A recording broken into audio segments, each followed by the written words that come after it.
అందరికీ నమస్కారం. నేను మీ షణ్ముఖ్. ఆంధ్రప్రదేశ్ రాష్ట్రంలో రాబోయే రోజుల్లో రాజకీయ పరంగా పెను మార్పులు చోటు చేసుకుంటున్నాయైతే మనం ఖచ్చితంగా చెప్పొచ్చు. ఎందుకంటే జగన్మోహన్ రెడ్డి గారు ఓడిపోయిన తర్వాత నుంచి బెంగళూరులో యలంక ప్యాలెస్ వద్దే తన యొక్క మిత్రులు కానీ రాజకీయ నాయకులు కానీ ముఖ్యమైనటువంటి రాజకీయ వ్యూహాలు కానీ అక్కడి నుండే రచిస్తూ ఉన్నారు. హైదరాబాద్లో ఉన్నటువంటి లోటస్ పాండ్కి వెళ్ళినా ఇంటెలిజెన్స్ ద్వారా ఇన్ఫర్మేషన్ వెళ్తూ ఉంది రాష్ట్ర ప్రభుత్వానికి. మరి తాడేపల్లి ప్యాలెస్లో ఉన్నా కూడా ఇంటెలిజెన్స్ ద్వారా ఇన్ఫర్మేషన్ వెళ్తూ ఉంది. మరి బెంగళూరు యలంకలో అయితే మనకు సేఫ్గా ఉంటాము అని చెప్పేసి యలంక ప్యాలెస్ నుండి రాజకీయ వ్యూహాలు రచిస్తున్నారు అని చెప్పేసి కొన్ని మీడియాల్లో కూడా మనము ఈ మధ్యకాలంలో విన్నాం. మరి మీరు బాగా గమనించినట్లయితే వైఎస్ జగన్మోహన్ రెడ్డి గారు విదేశీ పర్యటనకు వెళ్తూ ఉన్నారు.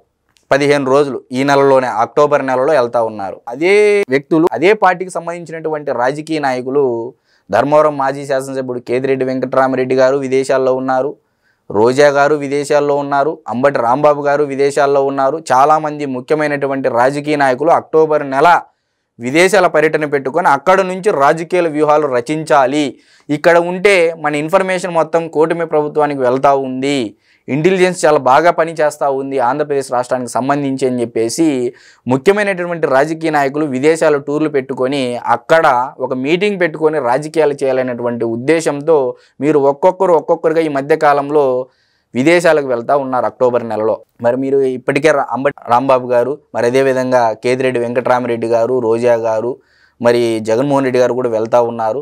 మిగిలినటువంటి కొంతమంది రాజకీయ నాయకులు ఇప్పుడు పెద్దిరెడ్డి మిథున్ రెడ్డి గారు కూడా బెయిల్ వచ్చినటువంటి నేపథ్యంలో ఆయన కూడా విదేశాల టూర్ ఉండొచ్చు అని చెప్పేసి ఒక ఊహాగానాల నేపథ్యంలో ఎట్టకేలకు ముఖ్యమైనటువంటి వైఎస్ఆర్సీపీ పార్టీ మొదటి శ్రేణి నాయకత్వం మొత్తం విదేశాలలో ఒక మీటింగ్ పెట్టబోతూ ఉన్నారు రహస్యంగా. తద్వారా ఆంధ్రప్రదేశ్ రాష్ట్ర ప్రభుత్వం nothing but Telugu Desam party Janasena party మధ్య చీలికలు ఎలా తేవాలి, మనము ఫేక్ ఐడీలతో ఎలా క్రియేట్ చేసి కమ్మల మధ్య కాపుల మధ్య చిచ్చు పెట్టాలి. మరి నిన్న మొన్న కూడా అసెంబ్లీలో మనం చూసాం, రాష్ట్ర హోంశాఖ మంత్రులైనటువంటి వంగలపూడి అనిత గారు కూడా క్లియర్గా చెప్పడం జరిగింది. ఫేక్ ఐడీలు సృష్టించుకొని కమ్మల మధ్య కాపుల మధ్య చిచ్చు పెట్టడానికి తెలుగుదేశం పార్టీ ముసుగులో జనసేన నాయకులను తిట్టడము, జనసేన పార్టీని శ్రేణులను తిట్టడము, జనసేన ముసుగులో తెలుగుదేశం పార్టీ వాళ్ళని తిట్టడము. వీళ్ళు ఫేక్ ఐడీలు క్రియేట్ చేసుకొని ఈ విధంగా అని చెప్పేసి సాక్షాత్తు హోంమంత్రి గారే అసెంబ్లీ సాక్షిగా చెప్పడం జరిగింది. మరి ఏదేమైనప్పటికీ నాకు తెలిసి అక్టోబర్ నెలలో రాజకీయ పరిణామాలు చాలా చోటు చేసుకున్నాయైతే చెప్పచ్చు. ఒకవైపు మద్యం స్కామ్లో పెద్దిరెడ్డి మిథున్ రెడ్డి గారికి బెయిల్ వచ్చినా దీనిపైన కంక్లూజన్కి మరి గతంలో గోనె ప్రకాశ్రావు గారు చెప్పింది ఏది విఫలమయ్యింది. సెప్టెంబర్ చివరి నాటికి జగన్మోహన్ రెడ్డి గారిని అరెస్ట్ చేయొచ్చని ఊహాగానాలు నాకున్న ఇన్ఫర్మేషన్ ప్రకారం అని చెప్పి చెప్పడం జరిగింది. మరి సెప్టెంబర్ నెల కూడా అయిపోయిన సందర్భము. మరి జగన్మోహన్ రెడ్డి గారు విదేశీ పర్యటన వెళ్తున్నారు, పెద్దిరెడ్డి మిథున్ రెడ్డి గారు కూడా వెళ్ళొచ్చేమో అని ఒక ప్రచారం అయితే ఉంది. మరి అదేవిధంగా ఇప్పటికే చాలామంది రాజకీయ నాయకులు విదేశాలకు వెళ్తూ ఉన్నారు. మరి ఏ రకంగా కూటమి ప్రభుత్వం మీద యుద్ధం ప్రకటించాలి మనము, మరి మరొక వైపు డిజిటల్ బుక్ అని చెప్పేసి ఇప్పటికే చాలామంది తమ యొక్క కార్యకర్తలకు పిలిపించినటువంటి పరిస్థితి. మరి ఇదే విషయం పైన పేర్ని నాని గారు కూడా మాట్లాడుతూ మా కార్యకర్తలకు మోటివేషన్ అని చెప్పి చెప్పడం జరిగింది. మీరు ఎక్కడ ఆవేశపడద్దండి, ఇదే డిజిటల్ బుక్ను ఉపయోగించుకొని రేపు మీ సమస్యల మీదే దందాగా మలుచుకునేటువంటి పరిస్థితి ఉంటుందని చెప్పేసి నేను మీడియా ముఖంగా చెప్తా ఉన్నా. మరి ఇవన్నీ నేపథ్యాల కారణాల దృష్ట్యా జనసేన పార్టీ మధ్య తెలుగుదేశం పార్టీ మధ్య చిచ్చు పెట్టడానికి ఇటు టీడీపీ ముసుగులోనూ అటు జనసేన ముసుగులోనూ కొంతమంది కోవర్టులు చేరి చిచ్చు పెట్టడానికి ప్రయత్నం చేస్తారు రాబోయే రోజుల్లో.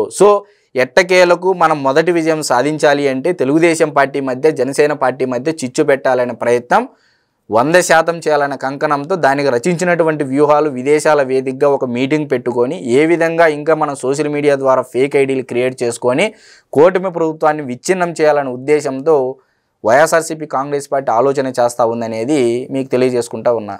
మరి మీరందరూ ఎవరైతే ఈ వీడియో చూస్తున్నారో ఆ ముసుగులో పడద్దండి, మరి వారి ట్రాప్లో పడద్దండి. ఈరోజు కూటమి ప్రభుత్వము సూపర్ 6 హామీలు ఒక్కొక్కటి నెరవేర్చుకుంటూ వచ్చింది. కేవలం ఒక సామాజిక భద్రత పెన్షన్ల పంపిణీ, కేవలం పింఛన్లు మాత్రమే 13 నెలల కాలానికి గాను 45,000 కోట్ల రూపాయలు పింఛను పంచినటువంటి దేశంలో ఏకైక రాష్ట్రం ఉంది అంటే అది ఆంధ్రప్రదేశ్ రాష్ట్ర ప్రభుత్వాన్ని మీకు తెలియజేసుకుంటా ఉన్నా. మరి గ్యాస్ సిలిండర్లు అయితేనేమి, అన్నా క్యాంటీన్లు అయితేనేమి ఈరోజు 10.5 లక్షల కోట్ల రూపాయల ఎంఓయూలు చేసుకొని 4,71,563 మందికి ఉద్యోగాలు కల్పించారని చెప్పేసి ప్రభుత్వంగా ఆ డేటా కూడా వెబ్సైట్లలో ఉంచింది. సో ఒకవైపు సంక్షేమము, మరొక వైపు అభివృద్ధి, మరొక వైపు జల వనరులకు సంబంధించినటువంటి ప్రాజెక్టులు కూడా యుద్ధ ప్రాతిపదికన జరుగుతూ ఉన్నాయి. అమరావతిలో కూడా రేపు అక్టోబర్ నుంచి పనులు స్పీడప్ అందుకుంటాయి. ఎందుకంటే వానాకాలం అయిపోయేటువంటి పరిస్థితి ఉంది కాబట్టి సో పనులు కూడా స్పీడప్ అవుతాయి అని చెప్పేసి నేను తెలియజేసుకుంటా ఉన్నా. సో ఎట్టకేలకు వైఎస్ఆర్సీపీ పార్టీ రచించేటువంటి వ్యూహాలు విదేశాల వేదికగా ఏదైతే ఉందో ఆ ట్రాప్లో పడొద్దని చెప్పేసి మీకు తెలియజేసుకుంటా ఉన్నా. నమస్కారం.